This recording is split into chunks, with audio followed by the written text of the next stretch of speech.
नमस्कार, all India progressive politics association के मंच पर आपका स्वागत है।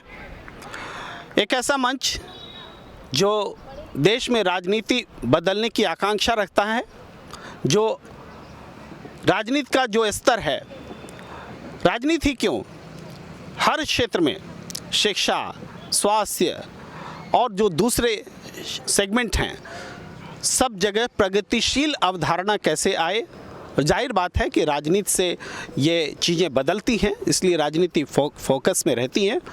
तो इस पर आपके विचारों को जानने, जोड़ने, फैलाने का ये मंच है और इसी क्रम में हमारे साथ आज मौजूद हैं AK सिंह साहब, जो शिक्षा के क्षेत्र में हस्ताक्षर हैं, प्रोफेसर हैं, इंजीनियरिंग के स्टूडेंट्स को पढ़ाते हैं और हम आपसे जानना चाहेंगे आज कि शिक्षा के क्षेत्र में ऐसा क्या किया जाए कि हमारी एजुकेशन प्रोग्रेसिव हो।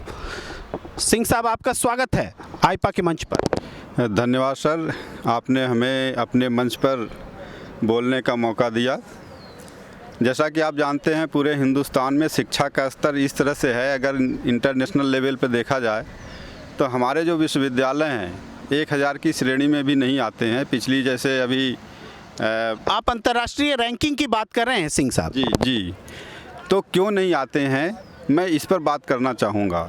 क्योंकि बिना क्वालिटी के कोई भी यूनिवर्सिटी अंतर्राष्ट्रीय स्तर पे परफॉर्म नहीं कर सकती है। तो उसकी शुरुआत होती है जो हमारी बेसिक नींव है, प्राइमरी एजुकेशन, वहाँ से। एक्चुअली हमारी प्राइमरी एजुकेशन देखी जाए तो पूरे देश में ऐसी एजुकेशन है जहाँ पर कि हम समझते हैं कि सारी सरकारें इसे निगलेक्टेड मानती हैं। शिक्षकों को और शिक्षा के लिए जो विद्यालय चाहिए, उन विद्यालयों पे सरकार कोई काम नहीं करना चाहती और जिसके कारण वहाँ पर क्वालिटी एजुकेशन की बहुत कमी है। और इसी कमी का भुगतान हमें ये करना पड़ता है कि जैसे जैसे हम हायर स्टडी में जाते हैं और रिसर्च में जाते हैं तो हमारे पास वो क्वालिटी नहीं मिलती है। उसके पीछे एक तर्क है कि जो हमारा पॉलिटिक्स है वो एक तरह से वोट बैंक की पॉलिटिक्स में चेंज हो गया है। जैसे हिंदू पे क्षमा कीजिए, वोट बैंक की पॉलिटिक्स का शिक्षा से आप संबंध बता रहे हैं, ऐसा क्या है वोट बैंक की पॉलिटिक्स? बिल्कुल इंटरेस्टिंग बात आप बोल रहे हैं, दर्शक जरूर जानना चाहेंगे। जी, मैं इसलिए कह रहा हूं कि वोट बैंक की पॉलिटिक्स है क्योंकि जो शिक्षक हैं और जो छात्र हैं ये किसी भी सरकार को बनाते बिगाड़ते नहीं हैं। क्योंकि इनके पास न तो इतना वोट है कि सरकार को बना सकते हैं, न तो इतना वोट है कि सरकार को बिगाड़ सकते हैं। इसलिए जो पॉलिटिशियन हैं उनका मेन फोकस ये होता है कि उनकी सरकार कैसे बनी रहे और कैसे बची रहे और कैसे आगे बनती रहे। बस इसी को फोकस करके वो पूरी पॉलिसी बनाते हैं, जिसके कारण शिक्षा निगलेक्टेड है, उपेक्षित है। मगर सिंह साहब, इस देश में तो छात्रों ने राजनीति की धारा बदली है, आप 74 भूल गए क्या? नहीं, बिल्कुल बदली है। जयप्रकाश नारायण जी ने बहुत बड़ा आंदोलन किया था और छात्रों से ही शुरू हुआ था वो आंदोलन। लेकिन आंदोलन से शिक्षा की गुणवत्ता नहीं आती है। आंदोलन से सरकारें तो बदल जाती हैं, लेकिन सरकार में शिक्षा के प्रति एक पॉलिसी हो, उनका एक प्रोग्राम हो, ऐसा हमारे किसी भी आंदोलन ने नहीं दिया है, जिसके कारण हमारी शिक्षा बहुत पिछड़ती जा रही है। बिल्कुल सही कह रहे हैं सिंह साहब। आप इंजीनियरिंग पढ़ाते हैं और मैं ये देखता हूँ, हमारे पास जो आंकड़ा है कि जो बच्चे पढ़ना शुरू करते हैं कॉलेज तक और उच्च शिक्षा तक जाते जाते उनका प्रतिशत 10%, 12% रह जाता है। 80-90% लोग तो नीचे ही रह जाते हैं। और आपने इस प्राइमरी शिक्षा से बात की, ज़्यादातर लोग तो प्राइमरी शिक्षा से ऊपर उठ ही नहीं पाते। इस बारे में आपका क्या व्यू पॉइंट है? जैसा मैंने बताया कि हमारी जो सरकारें हैं, सरकार एक ऐसी हमारी देश की कड़ी है कि सब कुछ सरकार के थ्रू ही गुजरती है। चाहे शिक्षा हो, चाहे स्वास्थ्य हो, चाहे हमारे जीवन से जुड़ी कोई भी सुविधा हो, सरकार के थ्रू ही जुड़ती हैं। अब जब सरकार की नीति में शिक्षा नीति रहेगी ही नहीं तो शिक्षा का विनाश तो होना ही है। अभी मैं बताऊं, आपसे बात हो रही थी मगध विश्वविद्यालय का 2-3 दिन पहले का केस है कि मगध विश्वविद्यालय के जो कुलपति हैं उनके घर में 70 लाख रुपए एक बार और 25 लाख रुपए एक बार अभी रेट पड़ी थी, पकड़ा गया है। तो हमारे यहाँ जो हायर एजुकेशन में मेरा ये कहना था कि इसके कारण जो है होता क्या है कि किसी भी विश्वविद्यालय में वीसी का अपॉइंटमेंट पैसे लेके किए जाते हैं तो पैसे कमाते हैं। तो जो विश्वविद्यालय का वीसी, जिसको हम कहते हैं कि एक बहुत ही सम्मानित पद है और बहुत ही शिक्षित पद है, वहाँ पर जिस तरह से भ्रष्टाचार है और विश्वविद्यालयों की स्थिति है, यही कारण है कि हमारा जो हायर एजुकेशन, जैसा कि आपने बताया, कि बहुत कम हो जाता है। लोग पढ़ना नहीं चाहते क्योंकि हायर एजुकेशन में क्वालिटी बची नहीं है। मैं खुद ही इंजीनियरिंग कॉलेज में पढ़ाता हूँ। अगर हम कंपेयर करें आज से 20 साल पहले की इंजीनियरिंग की क्वालिटी का, तो आज वो क्वालिटी 10% भी नहीं है। ये मेरा अपना मानना है। सिंह साहब, आपकी बातों से मुझे याद आता है, ज़्यादा समय नहीं, 2019 में हमारे रोजगार मंत्री थे, बरेली से आते हैं, उत्तर प्रदेश से, संतोष गंगवार जी। उन्होंने कहा था कि हमारे देश में रोजगार की कोई कमी नहीं है, लेकिन रोजगार के लायक प्रतिभा ही नहीं है। आप क्या वही बात बोल रहे हैं? नहीं, मैं वो बात नहीं बोल रहा हूँ। एक मंत्री के द्वारा या इसके लिए हमारे उत्तर प्रदेश के मुख्यमंत्री ने ये बात बोली थी। ये बहुत दुखद बोला गया शब्द है। अगर आप ये कहते हैं कि हमारे देश में प्रतिभा ऐसी नहीं है जो रोज़गार पा सके, तो प्रतिभा तराशने का काम किसका है? सरकार का ही तो है। सरकार ने ऐसे विश्वविद्यालय बनाए ही नहीं कि प्रतिभा निकल सके। इसलिए सरकारों का फेल्योर है ना, इसमें प्रतिभा का फेल्योर नहीं है, सिस्टम का फेल्योर है। और इसी सिस्टम को मैं प्रश्न उठा रहा हूँ कि हमारा जो पूरा सिस्टम है वो इतना करप्ट, भ्रष्ट और नीतियों से रहित है कि हमारी शिक्षा की दुर्दशा हो गई है। प्रतिभा की बात आप उठा रहे हैं और हमारे देश में ये बहुत बड़ा सवाल रहा है कि प्रतिभा पलायन, इस देश से प्रतिभाएं विदेश में जाकर अपने आप को पुष्पित पल्लवित करती रही हैं। और जब नरेंद्र मोदी जी प्रधानमंत्री बने थे और दुनिया भर में वो घूम घूम कर ये बता रहे थे कि हिंदुस्तान जो है ह्यूमन रिसोर्सेज में बहुत आगे है और जो प्रतिभाएं हैं और हम जिस तरह से निवेश को अपने देश में बुला रहे हैं, ये प्रतिभाएं हमारे यहाँ लौटेंगी। तो शिक्षा के क्षेत्र में भी मैं शिक्षा से जोड़ता हूं, क्योंकि शिक्षित लोग ही विदेश में जाकर के दूसरे देशों को समृद्ध कर रहे हैं। तो शिक्षा के क्षेत्र में कोई बदलाव आया है क्या 2014 के बाद? बिल्कुल नहीं आया है। माननीय मोदी जी ने कहा था कि हमारा देश विश्व गुरु बनेगा। जब इन्होंने बोला था, मैंने एक आर्टिकल लिखी थी कि विश्व गुरु की सार्थकता, मतलब जो शब्द बोले गए हैं उसमें कितना सही है, उसका सार्थक कितना है, इस पर मैंने एक लेख लिखा था। काफ़ी बड़ा लंबा चौड़ा लेख था। मैंने ये प्रश्न उठाए थे, सिर्फ बोल देने से विश्वगुरु बनता है या विश्वगुरु बनाने के लिए आपके पास क्या नीतियां हैं, क्या नियत है? जब तक नीति और नियत नहीं है तब तक सिर्फ बोलने से कोई काम नहीं होगा। आप देख सकते हैं कि पिछले 6 सालों में जो शिक्षा का स्तर है पूरे विश्व में, हमारे विश्वविद्यालयों की रैंकिंग गिरती जा रही है। या आप उससे आप उदाहरण ले सकते हैं कि कितना हमारा शिक्षा का विकास हुआ है, कितनी प्रतिभाएं हमारे यहाँ आई हैं। एक शिक्षा के क्षेत्र में नया प्रयोग हुआ है, आप नई शिक्षा नीति से भी परिचित हैं।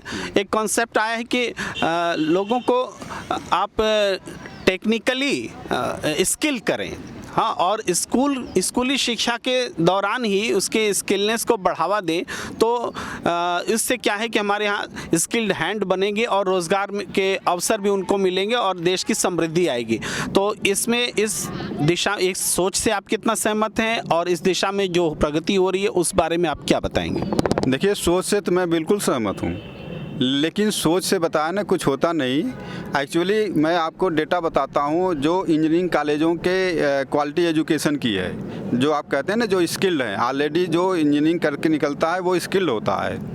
हमारे 2% के नियर अबाउट जो है पूरे देश में जो स्टूडेंट हैं वो टेक्निकल एजुकेशन लेते हैं, तकनीकी शिक्षा लेते हैं। और ये तकनीकी शिक्षा में अगर स्किल देख लो, जिसके पास फुल फ्लेज कॉलेजेज हैं, लैब हैं, टीचर हैं, लैब असिस्टेंट हैं, जो इनको टेक्निकली जो है साउंड करते हैं, उनमें टेक्निकली जो है क्वालिटी एजुकेशन नहीं जा पा रही है। आप ये बताओ कि प्राइमरी एजुकेशन, इंटर कॉलेज की एजुकेशन जहाँ करोड़ों लोग हैं वहाँ पर कैसे सरकार जो है मुहैया कराएगी, जबकि आपके पास इंफ्रास्ट्रक्चर के नाम पे न तो स्कूल हैं, न तो बैठने की बेंच हैं। और ऐसे में अगर आप ये कहते हैं कि इनको टेक्निकली बनाओ, तो आपके पास उस रेशियो में टीचर भी नहीं है। अभी जो हमारा टीचर स्टूडेंट रेशियो हो 130-140 के बीच में जो बनाते हैं सरकार वो बनाते हैं, जबकि जो नई एजुकेशन पॉलिसी है उसमें 1:15 है, 15 होने चाहिए। मैं आपको बहुत एक अच्छा उदाहरण बताता हूँ। AICT है, ऑल इंडिया टेक्निकल एजुकेशन का जो हमारा कंट्रोल बॉडी है, उसमें 2015 से पहले ये व्यवस्था थी कि एक टीचर पे 15 स्टूडेंट रहेंगे। लेकिन जो है सरकार ने टीचर की कमी को पूरी करने के लिए उन्होंने टीचर स्टूडेंट रेशियो एक टीचर पे 15 से बढ़ाकर 1 पर 20 कर दिया। तो जैसे 20 हुआ तो जो आपकी रिक्वायरमेंट टीचर की थी अपने आप समाप्त हो गई और कह दिया कि वैकेंसी फिल हो गई। तो ये नीति है सरकार की। तो कहने का मतलब ये है कि जहाँ पर क्वालिटी एजुकेशन के लिए टीचर स्टूडेंट रेशियो 110 का होना चाहिए, वहाँ 120 का कर दिए। और नई एजुकेशन पॉलिसी में ये है कि 1:15 प्राइमरी स्कूल में चाहिए, टेक्निकल में तो है नहीं, प्राइमरी में चाहिए। तो दोनों की कहानी और कथनी में कितना अंतर है आप समझ सकते हो। तो बिल्कुल ये नीति तो सही थे, लेकिन नीयत बिल्कुल ख़राब है। बिल्कुल आप महत्वपूर्ण बात बता रहे हैं कि जहां तकनीकी रूप से सक्षम अवेलेबल हैं शिक्षक, वहां तो उन्हें समायोजित नहीं किया जा रहा है, और जहां प्राइमरी और दूसरी शिक्षा व्यवस्था में ऐसे लोग नहीं हैं, ट्रेंड नहीं है, वहां इस बात का जोर दिया जा रहा है। तो आप क्वालिटी शिक्षा की बात उठा रहे हैं और क्वालिटी शिक्षा के लिए, क्वालिटी एजुकेशन के लिए आप सरकार को ही जिम्मेदार बता रहे हैं कि वो इसमें दोषी है। हम एक बात नीतिगत तौर पर आपसे पूछना चाहते हैं कि ये जो एजुकेशन सिस्टम हमारे यहाँ कॉम्प्लेक्स एजुकेशन सिस्टम चल रहा है, जिसमें प्राइवेट भी है और सरकारी भी है, तो क्या आदर्श क्या होना चाहिए? गुरुकुल का भी एक कॉन्सेप्ट आता है कि गुरुकुल की शिक्षा भी होनी चाहिए। आज के समय में कौन सा सिस्टम, किस तरीके से देश आगे बढ़े, आप क्या सोचते हैं कौन सा एजुकेशन सिस्टम सही रहेगा? देखिए, देश में एक एजुकेशन सिस्टम होना चाहिए, लेकिन हमें ये भी ध्यान रखना चाहिए कि हमारा देश जो है कई खंडों में बटा हुआ है। जैसे कि अगर हम दिल्ली, मुंबई, मद्रास, चेन्नई जैसे जगहों की बात करें तो यहाँ वेल डेवलप्ड लोग हैं, यहाँ के लोगों में एजुकेशन भी है और ये मॉनेटरी रूप से भी स्ट्रेंथ है। तो यहाँ की जो शिक्षा होगी, और अगर आप झारखंड चले जाइए जहाँ पर आदिवासी हैं, वहाँ के लोग हैं, तो वहाँ का पूरा कल्चर बिल्कुल दिल्ली मुंबई से अलग है। तो हमें ये सामंजस्य बैठाना है कि आदिवासी जो शिक्षा, जो हम आदिवासी में शिक्षा दे सकें, वही क्वालिटी हमारी जो है, जो डेवलप हमारे शहर हैं उनमें दी जा सके।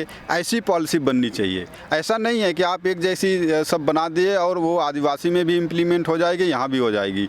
तो दोनों में बड़ा अंतर है। तो हमें एक ऐसी नीति बनानी चाहिए जिससे कि प्रतिभाओं को आगे लाने का एक काम हो सके। तो उसके लिए हमारा एक समन्वयक जो शिक्षा में जो हमारे एडवाइज़र्स हैं, उनको ला करके उनकी नीतियों को अपनाना चाहिए, न कि अपनी नीतियों को शिक्षा पे थोपना चाहिए। सरकार अपनी नीतियां थोप तो देती है, लेकिन थोप करके शाबाशी लेकर के, वोट लेकर के फिर चली जाती है और काम वहीं जस का तस रहता है। जी सिंह साहब, AK सिंह जी, आपका बहुत बहुत आभार, धन्यवाद। आईपा के मंच पर बातचीत तो और लंबी हो सकती है, विषय बहुत बड़ा है, लेकिन अवसर आते रहेंगे। आईपा के मंच पर हम आगे भी आपसे उम्मीद करेंगे कि आप अपने विचारों को सामने रखें, योगदान दें, और आगे इस कड़ी को हम आप दर्शकों के बीच बढ़ाते रहेंगे। हमें दीजिए इजाज़त।